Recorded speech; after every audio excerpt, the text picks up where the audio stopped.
Team 9 की बड़ी बैठक हुई संपन्न। माननीय मुख्यमंत्री जी का निर्णय 97,000 शिक्षक भर्ती के लिए ये करने होंगे कार्य। हाईकोर्ट ने लगाई सरकार को फटकार। आज के कुछ बड़ी खबरों के साथ आप सभी के बीच में उपस्थित एक बार पुनः, तो फटाफट जुड़ेंगे आप सभी, शेयर करेंगे वीडियो को और भी साथियों तक। और अगर आप पहली बार हमको सुन रहे हैं, तो आप पहली बार चैनल पे विजिट कर रहे हैं, तो चैनल को ज़रूर करिएगा सब्सक्राइब, क्योंकि हम आपको इस चैनल पे हमेशा जो आपसे जुड़ी हुई, शिक्षा जगत से जुड़ी हुई, उत्तर प्रदेश या देश से जुड़ी हुई जो भी खबरें होती हैं वो आप तक अवेलेबल कराने की कोशिश करते हैं। क्रमवार चीज़ें हम आपको बताएंगे। सबसे पहले हम यहाँ से शुरुआत करते हैं कि किस मामले को लेकर के सरकार को फटकार लगाई गई है। आइए देखते हैं। कुछ दिन पहले आपको पता चला होगा कि यूपी में 18 ओबीसी जातियाँ थीं और उन जातियों को एससी कैटेगरी में शामिल किए जाने को जो है एक बड़ा झटका लगा है और सरकार को फटकार लगा करके हाई कोर्ट ने ये कहा है कि हम आपको दे रहे हैं अंतिम मौका और इस अंतिम मौके में आप अपना जवाब जो है वो दाखिल कर दें।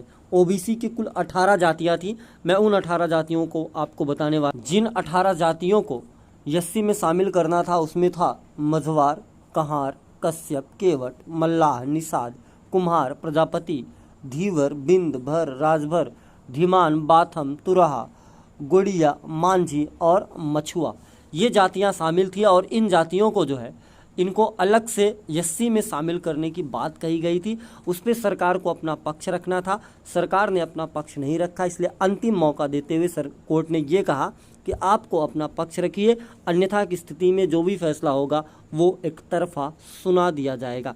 आते हैं दूसरे बड़ी खबर पे कि टीम 9 की बैठक जो है वो संपन्न हो चुकी है।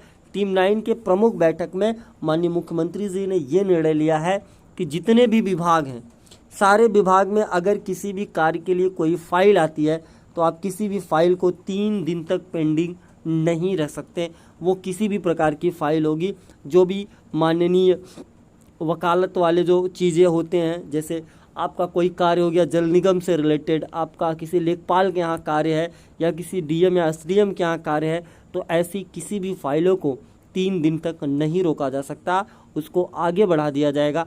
ऐसा टीम 9 के बैठक में लिया गया संपन्न और लिया गया है निर्णय। अगर ऐसा नहीं किया जाता है तो ऐसे अधिकारियों पे कार्रवाई करने का भी उन्होंने पूरी तरह से छूट दे रखी है कि जो भी उनसे बड़े वरिष्ठ जो अधिकारी होंगे वो आराम से जो है उन पर कार्रवाई कर सकते हैं। किसी भी फाइल को 3 दिनों से ज़्यादा नहीं रोका जाएगा। यह आज टीम 9 की बैठक में सबसे बड़ा फैसला लिया गया। अंततः बात करते हैं 97,000 शिक्षक भर्ती को लेकर के।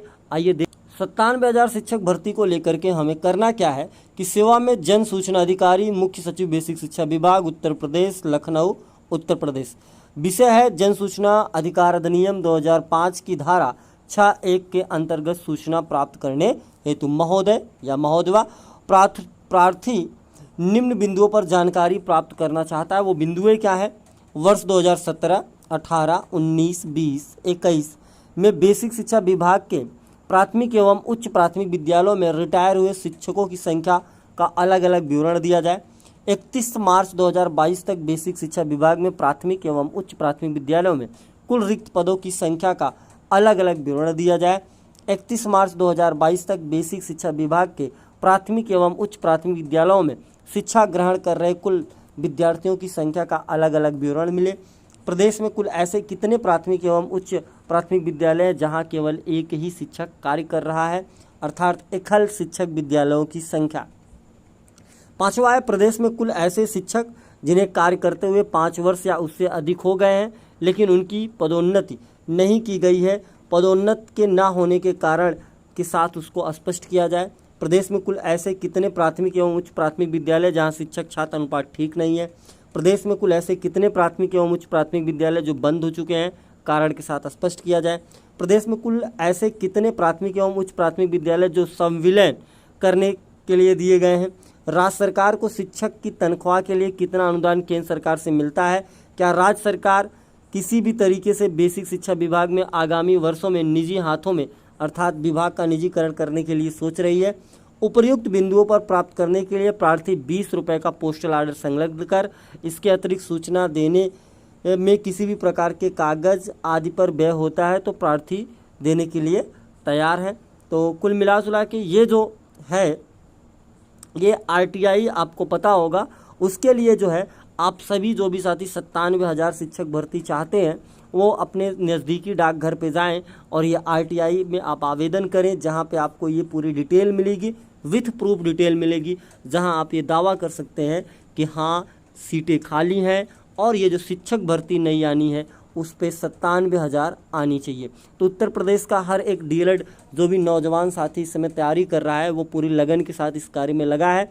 तो जो भी साथी नई शिक्षक भर्ती चाहते हैं वे थोड़ा सा प्रयास जरूर कर लेंगे। इसको RTI डालने का बहुत लंबा कार्य नहीं, छोटा सा प्रोसेस है। जिनको इंतज़ार है वो डाल सकते हैं, उन्हें जानकारी मिल जाएगी, RTI आ जाएगी, क्या चीज़ें होती हैं। तो इस पर बहुत तेज़ी से कार्य किया जा रहा है। आते हैं दूसरे बड़े, अच्छा RTI से मुझे एक चीज़ और याद आ गया कि 187 छात्रों को जो है पढ़ा रहे हैं केवल एक शिक्षक। मैं ऐसे विद्यालयों के नाम बता रहा हूँ, आप ध्यान से देखिएगा। एक है UPS रामनगर में विद्यालय है, इसमें 187 विद्यार्थी हैं, शिक्षक केवल एक है। UPS हरदासपुर में 122 बच्चे हैं, जहाँ पे शिक्षक केवल एक है। UPS देवकोला में 105 शिक्षक विद्यार्थी हैं, शिक्षक केवल एक है। इसके बाद UPS जगन्नाथपुरम में 60 विद्यार्थी हैं, टीचर केवल एक है। और एक TSRG रामनगर है, जहां 60 विद्यार्थी हैं और शिक्षक जो है शून्य, यानी कि यहाँ के कार्य को जो है वो चलाया जा रहा है शिक्षा मित्रों के माध्यम से।